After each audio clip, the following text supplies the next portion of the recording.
पहुंचते पहुंचते दूसरा मुझसे पहले उतर जाता है।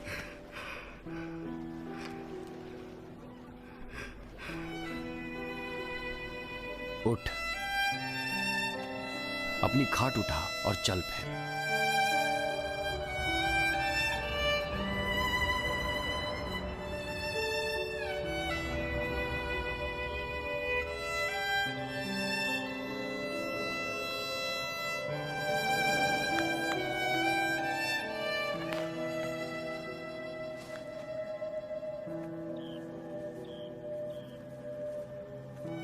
वो व्यक्ति तुरंत चंगा हो गया।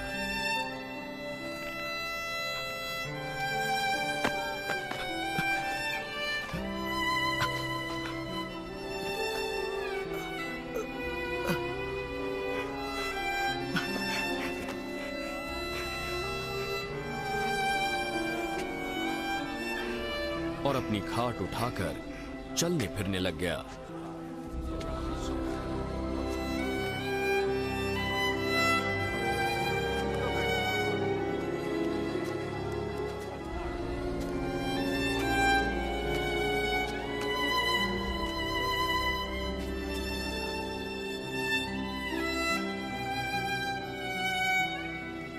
वो सब्त का दिन था, इसलिए यहूदी जो चंगा हुआ था उससे कहने लगे, आज तो सब्त का दिन है, हमारी व्यवस्था के अनुसार तेरा ये खाट उठाना उचित नहीं। जिसने मुझे चंगा किया उसने कहा अपनी खाट उठा और चल फिर। वो कौन था जिसने तुझसे ये करने को कहा? परंतु जो चंगा हो गया था वो नहीं जानता था कि यीशु कौन है, क्योंकि उस जगह भीड़ के कारण यीशु वहां से हट गया था। बाद में यीशु को वो मंदिर में मिला। देख, तू चंगा हो गया, पाप करना छोड़ दे, कहीं तेरे साथ इससे भी बुरा ना हो।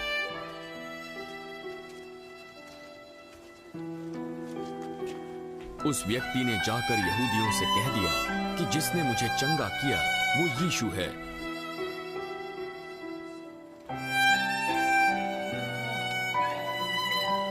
इस कारण यहूदी यीशु को सताने लगे, क्योंकि यीशु ने सब्त के दिन चंगाई दी थी। यीशु ने उनसे कहा, मेरा पिता हमेशा काम करता है और मुझे भी काम करना है। इस उत्तर से यहूदी और भी अधिक उसे मार डालने का प्रयत्न करने लगे, क्योंकि वो न केवल सब्त के दिन की विधि को तोड़ता, परंतु परमेश्वर को अपना पिता कहकर अपने आप को परमेश्वर के तुल्य भी ठहराता था। इस पर यीशु ने उन्हें उत्तर दिया, मैं तुमसे सच सच कहता हूं, पुत्र अपने आप से कुछ नहीं कर सकता, केवल वो जो पिता को करते देखता है, क्योंकि जिन जिन कामों को वो करता है उन्हें पुत्र भी उसी रीति से करता है, क्योंकि पिता पुत्र से प्रीति रखता है। और जो जो काम वो आप करता है वो सब उसे दिखाता है, और वो इससे भी बड़े बड़े काम करके दिखाएगा, ताकि तुम अचंभा करो। जैसा पिता मरे हुओं को उठाता है और जिलाता है, वैसा ही पुत्र भी जिन्हें चाहता है उन्हें जिलाता है।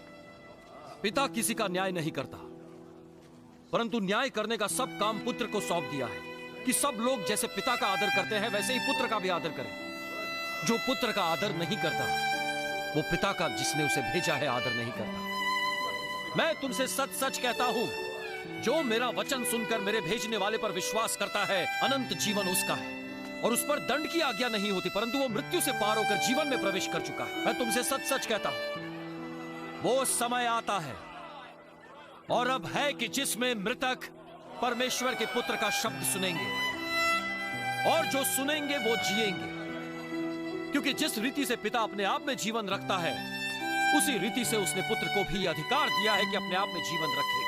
वरन उसे न्याय करने का भी अधिकार दिया है, इसलिए कि वो मनुष्य का पुत्र है। इससे अचंभा मत करो, क्योंकि वो समय आता है कि जितने कब्रों में है वे इसका शब्द सुनकर निकल आएंगे। जिन्होंने भलाई की है वो जीवन में पुनरुत्थान के लिए जी उठेंगे, और जिन्होंने बुराई की है वे दंड के पुनरुत्थान के लिए जी उठेंगे। मैं अपने आप से कुछ नहीं करता, जैसा सुनता हूं वैसा न्याय करता हूं, और मेरा न्याय सच्चा है, क्योंकि मैं अपनी इच्छा नहीं परंतु